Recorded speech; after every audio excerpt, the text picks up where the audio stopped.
So ఇది వరంగల్ జిల్లా నర్సంపేటకు సంబంధించి ఒక వార్తను మనం చూడొచ్చు. ఆంధ్రప్రభ దినపత్రిక ప్రచురించింది. శ్రీనివాసు లీలలకు అర్హత ఉందా? అర్హత లేకుండానే అందిస్తున్న వైద్యం ఆసుపత్రిలో అన్నీ ఆయనే, కానీ వైద్యారోగ్య శాఖ అధికారులు తెలియదా? ఏళ్లుగా నిర్వహిస్తున్న విధులు వెనకేసుకొస్తున్న వైద్యారోగ్య శాఖ అధికారులు. నర్సంపేటలో భలే వైద్యుడు అంటూ ఆంధ్రప్రభ దినపత్రిక యొక్క వార్తనైతే ప్రచురించింది. వైద్యారోగ్య శాఖ అధికారుల అండదండలతో వ్యక్తి అర్హత లేకుండానే వైద్యులు కొనసాగుతున్నట్టు వినికిడి.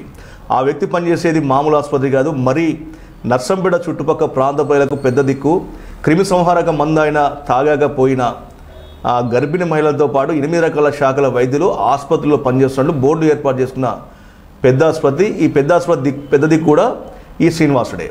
అర్హత ఒకటే కాదు కానీ అన్నీ ఆయనే చూసుకుంటాడు. తర్వాత అర్హత ఒక్కటే లేదు కానీ అన్నీ ఆయనే చూసుకుంటాడు. కొన్ని ఏళ్ళుగా ఈ చిత్రం నడుస్తున్న వైద్యారోగ్య శాఖ అధికారులు ఆ ఆసుపత్రిని తనిఖీ చేసిన దాఖలాలు కానీ ఆసుపత్రి వైద్యులు అర్హతలు అడిగిన దాఖలాలు లేనట్లు ఉన్నాయి. అయితే నర్సంపేటలో పలు ఆసుపత్రులు తనిఖీ చేస్తున్న క్రమంలో శ్రీనివాసుడు పనిచేసే ఆసుపత్రి సైతం అధికారులు వెళ్తారు. అక్కడ అర్హత ఉన్న పెద్ద డాక్టర్ లేకపోవడంతో అనుభవం ఉన్న చిన్న డాక్టర్ ఉన్నారు. అధికారులైన తన విద్యార్హతకు సంబంధించిన ధృవపత్రాలు అడగగా లేవని పెద్ద డాక్టర్ ఆల్మార్లో ఉన్నాయని చెప్పగా దానికి పెద్ద డాక్టర్ సైతం అందుకు వంతపడినట్టు అధికారులు తెలిపారు. అధికారులు శ్రీనివాసుడు పరీక్షించే విషయము చికిత్సలు చేసే విషయం తెలియదని చెప్పడం ఒకంత విస్మయానికి గురి చేస్తూ ఉంది. ఎందుకంటే శ్రీనివాసుడు పనిచేసే ఆసుపత్రిలో అన్ని తానే పనిచేస్తాడు అనేది పెద్ద డాక్టర్ కొంత పని ఒత్తిడితో విశ్రాంతిలో ఉంటున్నాడు అనేది జగమెరిగిన సత్యమే.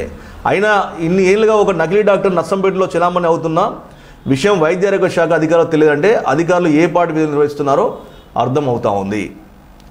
అయితే అర్హత లేకుండా శ్రీనివాసుడు ఎంబీబీఎస్ అని మందులు రాసే చిట్టిపైన పెట్టుకోవడం చలామణి పెద్ద సంఘంలో డాక్టర్గా చలామణి అవుతున్న విషయం గమనించిన పలువురు వైద్యులు స్పందించి మందుల చిట్టిపైన అర్హత లేని శ్రీనివాసుడు పేరు తొలగింపజేయడమే కాక సంఘం నుండి సైతం తొలగించినట్టు సమాచారం.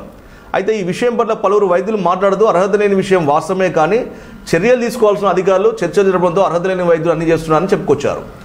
నర్సంపేటలో అర్హత లేని వైద్యులను కాపాడిన ఇక్కడ పనిచేసిన అధికారి పదోన్నతి పొందిన ప్రదేశాల్లో పనిచేస్తున్నట్లు ఆయన అండదండలే అర్హత లేని వైద్యులకు అమృతం అని వైద్యులు వాపోవడం గర్మాహారం. నర్సంపేటలో అర్హత లేని వైద్యులు అనే ఆరోపణలు ఎదుర్కొన్న శ్రీనివాసుడు విషయంలో వైద్యారోగ్య శాఖ అధికారులు స్పందించి విచారణ చేస్తారా లేదా అనేది తెలియాల్సింది. ఒక డాక్టర్ పేరుపై గల మందుల చిట్టిపై ఇంకో అర్హత లేని వైద్యుడు వైద్యం అందించడం ఒకంత చట్టవిరుద్ధం అయినా అధికారుల అండలో ఉంటే ఏదైనా సాధ్యమే. మెడికల్ కౌన్సిల్ సూచన ప్రకారం అల్లోపతి వైద్యశాలలో అర్హత కానీ ఆ శ్రీనివాసునికి అది లేదని చర్చ కానీ అధికారులు స్పందిస్తే నిజాలు బయటపడతాయి. సో ఇప్పుడు ఈ మధ్యకాలంలో నర్సంపేటకు సంబంధించి వార్తల్లో ఎప్పుడు కూడా ఉంటుంది. అది ముఖ్యంగా మెడికల్ సంబంధించినటువంటి వార్తలు. వైద్యో నారాయణ హరి అంటే డాక్టర్ దేవునితో సమానం. ఎవరైతే తనకు జబ్బు చేసినటువంటి ఆ యొక్క పేషెంట్ ఎవరైతే ఉన్నారో ఆ సంబంధించిన దేవుడి రూపంలో డాక్టర్ ఉన్నాడని చెప్పేసి నమ్మి 2 చేతులు ఎత్తి దండం పెట్టే పరిస్థితి ఉంటుంది. సో అటువంటి వైద్యులు కొంతమంది నకిలీ వైద్యులు వైద్యం చేస్తూ ఒక్కొక్కసారి వాళ్ళ ప్రాణాలు పోయేలా ఉన్నా కూడా వైద్య శాఖ అధికారులు కళ్ళు మూసుకొని ఉంటున్నారు అనేది ప్రధానంగా ఈ యొక్క పత్రిక సారాంశంగా మనం చెప్పుకోవచ్చు. అయితే ఇక్కడ పావని నర్సింగ్ హోమ్ ఇది దాదాపుగా ఏంటంటే నర్సంపేట సంబంధించిన డివిజన్లో పెద్దైనటువంటి ప్రాంతం. దీనికి సంబంధించినటువంటి ఎవరైతే ఉన్నారో డాక్టర్ రాజేంద్ర ప్రసాద్ రెడ్డి సంబంధించినటువంటి ఆసుపత్రి ఇది. అయితే డాక్టర్ రాజేంద్ర ప్రసాద్ రెడ్డి సంబంధించి ఆసుపత్రి మొదటి నుంచి కూడా ఇక్కడ ఈ మందు దాయిన అంటే సూసైడ్ అటెంప్ట్ చేసిన వాళ్ళు కానీ తర్వాత ఇంకా రకరకాల జబ్బులు కానీ మంచి పేరు పెట్టిన పేరు ఇది. అయితే రాజేంద్ర ప్రసాద్ రెడ్డికి సంబంధించి చూస్తే ఇలా అనేక సంబంధించినటువంటి సంస్థలు కలిగిన వ్యక్తిగా తను బిజీగా ఉండడం చేత ఇక్కడ ఒక డాక్టర్ని పెట్టినట్టుగా కూడా మనము సమాచారం ఉంటా ఉంది. అయితే ఆ డాక్టర్ని పెట్టిన క్రమంలో అయితే ఆ డాక్టర్గా అర్హత లేకున్నా కూడా ఆ మందులు రాయడం తర్వాత మందులు రాయడమే కాదు ఆసుపత్రి మొత్తాన్ని కూడా ఓల్ అండ్ సోల్గా తానే అన్ని చూసుకుని నడిపిస్తున్నట్టుగా కూడా ఈ యొక్క నిన్న ఎవరైతే జిల్లా వైద్య శాఖ అధికారులు తనిఖీలు చేసిన క్రమంలో బయటపడినట్టుగా చెప్పుకోవచ్చు. అయితే ఈ తతంగం అనేది ఈ రోజు జరగట్లేదు. గత అనేక సంవత్సరాలుగా ఉన్నప్పుడు కూడా వైద్య శాఖ అధికారులు ఎందుకు నిర్లక్ష్యంగా ఉన్నారు? అక్కడ ఎప్పుడు కూడా మేము ఎప్పుడు నోటీస్ ఇస్తున్నాం అని చెప్పేటువంటి అక్కడ డిప్యూటీ డిఎంహెచ్ఓ ఏం చేస్తూ ఉన్నాడు అనేది ఒక ప్రశ్నగా చెప్పుకోవచ్చు. అయితే ఇలాంటి వైద్యులు సంబంధించినటువంటి ఆసుపత్రిలో పోయినటువంటి కొంతమంది సందర్భాల్లో పేషెంట్లు మరణానికి కారణం కూడా అవుతాననేది కూడా చెప్పుకోవచ్చు. గతంలో ఈ ఆసుపత్రిలో మరణించినటువంటి దాఖలాలు కూడా ఉన్నాయి. అప్పుడు అనేక గొడవలు అర్లలు కూడా జరిగినాయి.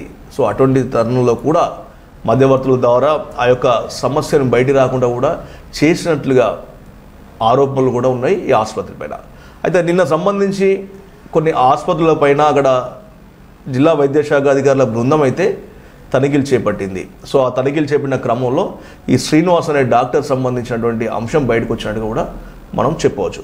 అయితే అధికారులు మరి చర్యలు తీసుకుంటారా, లేకపోతే గతంలో వాళ్ళే చర్చలు జరిపి మామూలుగా వదిలేస్తారా అనేది ఆంధ్రప్రభ దినపత్రిక ప్రశ్నిస్తుండగా కూడా మనం చెప్పుకోవచ్చు.